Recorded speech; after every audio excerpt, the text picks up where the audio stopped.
எல்லாருக்கும் வணக்கம். நம்ம அழகே அழகு சீரியலில் நம்ம அழகுமதியை பார்க்கறதுக்காக அவங்க அப்பாவும் அம்மாவும் வீட்டுக்கு வராங்க.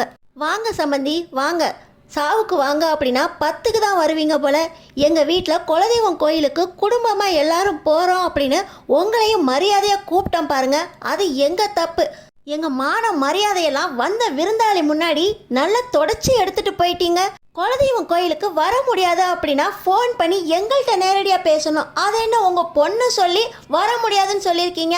அவள் கோயிலுக்கு போய் நாங்கள் விசாரித்ததுக்கப்புறம் சொல்கிறோம், எங்கள் அப்பாவுக்கு முக்கியமான அப்பாயின்மெண்ட் அன்னைக்கு தான் கிடச்சிச்சு, அதனால் அப்பாவும் அம்மாவும் வரமாட்டாங்க அப்படின்னு. இதையுமே நாங்கள் கேட்டு தான் உங்கள் பொண்ணு சொல்கிறா. உங்கள் பொண்ணு தான் இந்த வீட்டில் இந்த மாதிரி தான் இருக்கான்னு தெரியும்ல, மரியாதையாக ஃபோன் பண்ணி கூப்பிட்ருக்கோம்ல. பொண்ணு கொடுத்த இடத்துல எப்படி நடந்துக்கணும்னு தெரியாதா? மாப்பிள்ளைக்கு எவ்வளோ மரியாதை கொடுக்கணும்னு தெரியாதா? எங்கள் வீட்டு மாப்பிள்ளைய இன்னைக்கு வரைக்கும் நாங்கள் எப்படி பார்த்துக்கிறோன்னு எங்கள் வீட்டை பார்த்து கற்றுக்கோங்க. எங்கள் மாப்பிள்ளைக்கு அவ்வளோ மரியாதை கொடுக்குறோம்.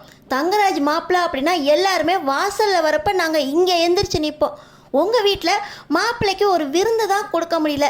கல்யாணத்துக்கு அவனுக்கு கொடுக்க வேண்டிய சீர்சனத்தையும் கொடுக்கல. கல்யாணத்தன்னைக்கு வந்து இறங்குனீங்க, பொண்ணை உட்கார வச்சிங்க, தாலியை கட்டினதுக்கப்புறம் அப்படியே வேற ஆஸ்பத்திரியில் போய் உக்காந்துக்கிட்டீங்க. இது பத்தாது அப்படின்னு நாங்கள் சம்மந்தக்காரங்களின் மரியாதையாக வீட்டுக்கு கூப்பிட்டா கூட வர்றதுக்கு இல்லை. நீங்களாம் ஒரு சம்மந்தி அப்படின்னு இந்த ராஜலக்ஷ்மி வந்ததும் வராதுமா கடுகு மாதிரி பொரிய ஆரம்பிச்சிட்டாங்க. நம்ம அழகுமதிக்கு கோபம் வந்துருச்சு. இப்போ தான் அப்பாவும் அம்மாவும் வீட்டுக்குள்ளே நுழையிறாங்க. வந்து உட்கார வச்சு ஒரு வாய் காஃபி கொடுத்து இந்த கம்ப்ளைண்ட் எல்லாம் வாசிக்கக்கூடாதா அப்படின்னு நம்ம அழகுமதி கேட்குறாங்க. வாடியம்மா வா, ஒரு காஃபி கூட போட தெரியாது. மலர் காஃபியை போட்டு வச்சா அதை சூடு பண்ணி வந்து கொடுக்குற ஆள் இவ. அவங்க அப்பா அம்மாவுக்கு காஃபியை கொடுத்து அவங்க நலம் விசாரிக்கணுமா அப்படின்னு ராஜலக்ஷ்மி சொல்கிறாங்க. அத்தை, எங்கள் அப்பா அம்மா இப்போ தான் வந்திருக்காங்க. மொதல் தடவை வந்தப்பையும் என்னை பற்றி கம்ப்ளைண்ட் வாசிச்சிங்க, இப்போயும் அதே தான் செய்யணுமா? அவங்க உடம்பு எப்படி இருக்குது என்ன ஏதுன்னு விசாரிக்க மாட்டிங்களா? அவங்க உங்கள் கோவிலுக்கு வரல அப்படின்னா எங்கேயும் ஊர் சுத்தா இல்லை டூருக்கு போயிட்டு வந்துட்டாங்க, அவங்க ஹாஸ்பிட்டலுக்கு போயிட்டு வராங்க. உடம்பு முடியாதவங்கள்ட்ட கொஞ்சம் அக்கறையாக ஆறுதலாக பேச தெரியாத அத்தை அப்படின்னு நம்ம அழகுமதி இன்னமும் ராஜலக்ஷ்மி கிட்ட பொறுமையாக கேட்டுக்கிட்டு இருக்காங்க. ஆமாம் ஆமாம், உடம்பு சரியில்லாதவங்க இங்கே டீயும் பண்ணும் வாங்கி வச்சு அவங்களுக்கு ஊட்டி விட்டு எல்லாமே கேளுடியம்மா. அப்போ உன்னை பற்றி நாங்கள் யார்கிட்ட தான் பேசுகிறதா அப்படின்னு இந்த ராஜலக்ஷ்மி வாயை திறந்துக்கிட்டு இருக்கும்போது அப்போ ராகவனும் வீட்டுக்குள்ளே வராரு. வாங்க, நம்ம சம்மந்தக்காரங்க, அருமை சம்மந்தக்காரங்க வந்திருக்காங்க, விசாரிங்க அப்படின்னு ராஜலக்ஷ்மி சொல்கிறாங்க. வீட்டுக்குள்ளே வந்த ராகவனும், வாங்க சம்மந்தி, உங்களை நாங்களே கூப்பிட்டு விடணும்னு நினச்சோம். நீங்கள் மாப்பிள்ளைக்கு 30 லட்சம் ரூபாய் கடன் வச்சுருக்கீங்களாமே? மாப்பிள்ளை சொன்னார், 30 லட்சம் ரூபாய் கடனை வச்சு தான் உங்கள் பொண்ணை எங்கள் வீட்டுக்கு அமுச்சு வச்சுருக்கீங்க. அந்த கடனை எப்படி திருப்பி கொடுக்க போகிறீங்க அப்படின்னு இந்த ராகவன் கேட்குறாரு. இது நான் தங்கராஜ்கிட்டே பேசிக்கிறேனே அப்படின்னு நம்ம அழகுமதியோட அப்பாவும் சொல்ல, அத்தை, இதையெல்லாம் அவங்க 2 பேர் பேசி அப்புறம் தானே என்னை மனமேடையிலே உட்கார வச்சாங்க. இன்னமும் பழைய கதையவே பேசிக்கிட்டு இருக்கீங்க. எங்கள் அப்பா எதுக்கு இன்னும் 30 லட்ச ரூபாய் கடனை திருப்பி கொடுக்கணும்? உங்கள் பிள்ளைக்கு கல்யாணம் ஆயிடுச்சுல, அதோட அந்த கடனும் தீர்ந்து போச்சு அத்தை அப்படின்னு நம்ம அழகுமதி சொல்கிறாங்க.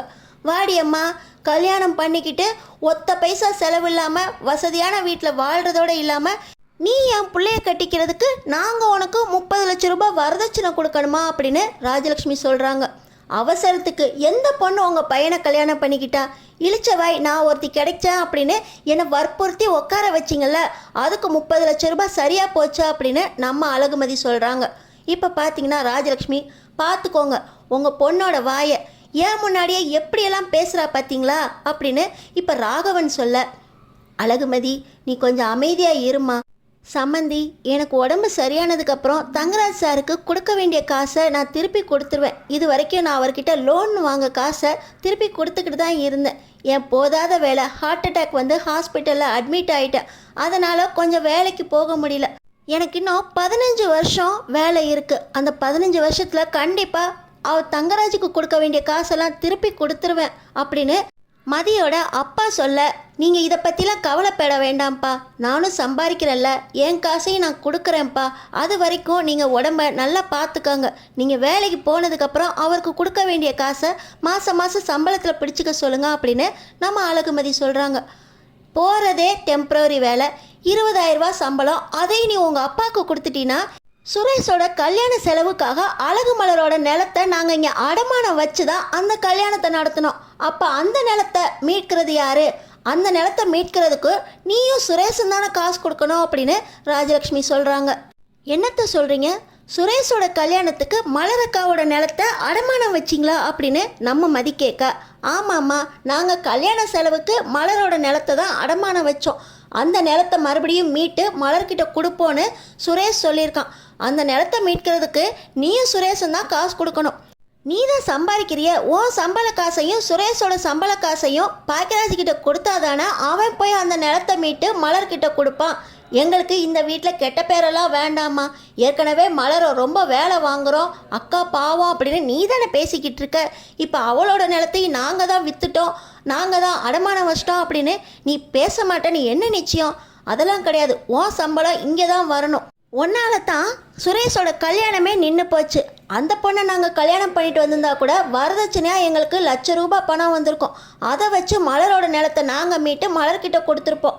அந்த பொண்ணுனால அவ்வளோ வருமானமும் ஒன்னால தானே போச்சு.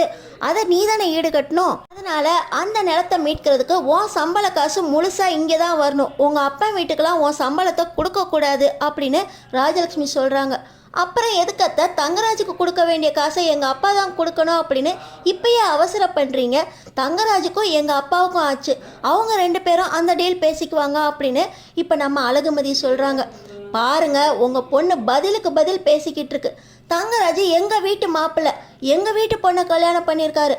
அவருக்கு ₹30,00,000 செலவை வச்சுட்டு நீங்கள் பாட்டு கமுக்கமாக உட்காந்துக்குவீங்க. நீங்கள் இந்த வீட்டு சம்மந்தி தானே, உங்கள்கிட்ட சொல்கிறதுக்கு எங்களுக்கு உரிமை இல்லையா அப்படின்னு ராகவன் கேட்குறாரு.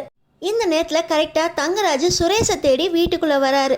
வாங்க வாங்க, இங்கே ஒரே பட்டிமன்றமே நடக்குது போல. என்ன ஆச்சு மதி? நீங்கள் இருந்தாலே ஒரே சத்தம்தான் போல. என்ன அழகுமதி, உன் சவுண்டு வீட்டுக்கு வெளியே வரைக்கும் கேட்டுக்கிட்டு இருக்க அப்படின்னு தங்கராஜ் கேட்குறாரு. அதெல்லாம் ஒன்றும் இல்லை தங்கராஜ் சார், என் பொண்ணு அவள் சம்பள பணத்தை பற்றி பேசிக்கிட்டு இருந்தா அப்படின்னு சொல்ல நானே சொல்லணும்னு நினச்சேன். நீங்கள் எப்போலேருந்து வேலைக்கு வருவீங்க அப்படின்னு இந்த தங்கராஜ் அழகுமதியோட அப்பா கிட்ட கேட்க, நேற்று தான் ஹாஸ்பிட்டலுக்கு போயிட்டு வந்தேன், இன்னொரு 1 மாதம் ரெஸ்ட் எடுத்துகிட்டு அப்புறமா நீங்கள் வெயிட்டு தூக்குறது வேலை பார்க்குறதுலாம் செய்யலாம் அப்படின்னு ஹாஸ்பிட்டலில் சொன்னாங்க அப்படின்னு அழகுமதியோட அப்பா தங்கராஜ்கிட்ட சொல்கிறாங்க. பார்த்தீங்கன்னா தங்கராஜ், ஆமாம் ஆமாம், உங்கள் பொண்ணை சுரேஷுக்கு கல்யாணம் பண்ணுறதுக்கு உங்கள் ட்ரீட்மெண்ட் செலவு எல்லாம் சரியாக போச்சு, அதெல்லாம் நான் கணக்கு கேட்க மாட்டேன். ஆனால் உங்கள் வீட்டுக்கு வாங்கின லோன், உங்கள் பொண்ணோட படிப்புக்கு வாங்கின லோன், அதெல்லாம் கம்பெனி பேரில் தானே இருக்குது, அதெல்லாம் நீங்கள் திருப்பி கொடுக்கணும் சார் அப்படின்னு தங்கராஜ் அழகுமதியோட அப்பா கிட்ட சொல்ல, கண்டிப்பாக சார், அதெல்லாம் நான் திருப்பி கொடுத்துருவேன், அடுத்த மாதமே வேலைக்கு வந்துடுறேன் அப்படின்னு தங்கராஜ்கிட்ட அழகுமதியோட அப்பா சொல்ல, அது என்ன அடுத்த மாதம்? நீங்கள் செய்ய வேண்டிய வேலைங்களாம் பெண்டிங்கில் கிடக்குது. உங்கள் வேலைக்கு நான் வேற ஒருத்தரை அப்பாயிண்ட் பண்ணிக்கவா? அடுத்த வாரமே நீங்கள் கம்பெனிக்கு வேலைக்கு வரணும் அப்படின்னு இந்த தங்கராஜ் ஒரே போட வந்துடுறேன் சார் அப்படின்னு அழகுமதியோட அப்பா தங்கராஜ்கிட்ட பேசிக்கிட்டு இருக்கும்போது நம்ம அழகுமதி, எங்கள் அப்பா கொடுக்க வேண்டிய காசை நான் கொடுக்குறேன், அதுக்காக எங்கள் அப்பாவை ஒரே வாரத்தில் வேலைக்கெலாம் வர சொல்லாதீங்க, அவரே உடம்பு முடியாதவர் அப்படின்னு நம்ம அழகுமதி சொல்கிறாங்க. உனக்கும் எனக்கும் எந்த டீலிங்கும் இல்லைம்மா, நான் என் எம்ப்ளாயிக்கிட்ட பேசிக்கிட்டு இருக்கேன் அப்படின்னு தங்கராஜ் சொல்லுங்க மாப்பிள்ள, இவளுக்கு புரிகிற மாதிரி உங்களால் மட்டும்தான் சொல்ல முடியும். எங்கள் பேச்சு ஒரு பேச்சை மதிக்க மாட்டேங்கிறா. இவளோட சம்பளமே 20,000, அதையும் மலரோட பத்திரத்தை திருப்புறதுக்கு கொடு அப்படின்னா அதையும் கொடுக்க மாட்டாலாம், அவங்க அப்பா வீட்டுக்கு கொடுக்க போகிறாலாம் அப்படின்னு ராஜலக்ஷ்மி சொல்ல, இதெல்லாம் நீங்கள் அவர்கிட்ட எதுக்கு பேசணும், நம்ம குடும்ப விஷயம் நம்ம தானே பேசணும் அப்படின்னு நம்ம அழகு மலர் பேசிக்கிட்டு இருக்க. அப்போ தான் சுரேஷ் வராரு. என்னம்மா, அவள் சம்பாதிக்கிறதே 20,000, அதையும் நீங்கள் கேட்குறீங்க? மலரணியோட பத்திரத்தை திருப்பி கொடுக்க வேண்டியது என் பொறுப்பு, நானும் அன்னிக்கிட்ட பேசிக்கிறேன். மதி அவளோட சம்பளத்தை அவங்க அப்பாவுக்கு கொடுக்கட்டும், அவங்க அப்பா முழுசாக குணமாகி வரணும் அப்படின்னு சுரேஷ் இப்போ தான் முதல் முறையாக ராகவன் கிட்ட சொல்ல, என் பையனை எப்படி மாற்றி வச்சிருக்கா பாருங்க மாப்பிள்ள அப்படின்னு ராஜலக்ஷ்மி பேச, என்ன அத்தை 20,000 தானே கொடுத்துட்டு போகிறா அப்படின்னு தங்கராஜும் சொல்ல, நம்ம மதி சுரேஷை நீங்கள் எல்லாரும் இருக்கத்தில் கூட எனக்காக பேசுவீங்களா அப்படின்னு ஒரு பார்வை பார்க்குறாங்க. என்னையா பொண்ணை வளர்த்து வச்சிருக்க, வந்த உடனே என் பையனை அவ பக்கம் சாச்சிட்டா அப்படின்னு இந்த ராகவன் அழகுமதியோட அப்பா முன்னாடி கையை நீட்டி பேச, எங்கள் அப்பாவுக்கு கொடுக்க வேண்டிய மரியாதையை கொடுக்கணும் அப்படின்னு நம்ம மதி பேச, அப்பா அவங்க வீட்டுக்கு வந்திருக்காங்க, முதல்ல என்ன செய்யணுமோ அது கொடுத்து உபசரிங்கப்பா அப்படின்னு சுரேஷ் சொல்கிறார். நம்ம மலர் அவங்களுக்காக காஃபி கொண்டு வந்து கொடுக்க, இல்லைம்மா எங்களுக்கு காஃபி வேண்டாம் மதி, நாங்கள் வீட்டுக்கு கிளம்புறோம் மதி அப்படின்னு இப்போ ரொம்பவே சோகமாக அழகுமதியோட அம்மாவும் அப்பாவும் வீட்டுக்கு கிளம்ப நம்ம மதி வந்தவங்களுக்கு ஒரு காஃபி கூட கொடுக்காம நல்லபடியாக ஒரு விருந்தே வச்சு அமிச்சிட்டிங்களே அப்படின்னு நம்ம மதி இவங்க 2 பேரையும் ஆட்டோ ஏற்றி விட போகிறாங்க.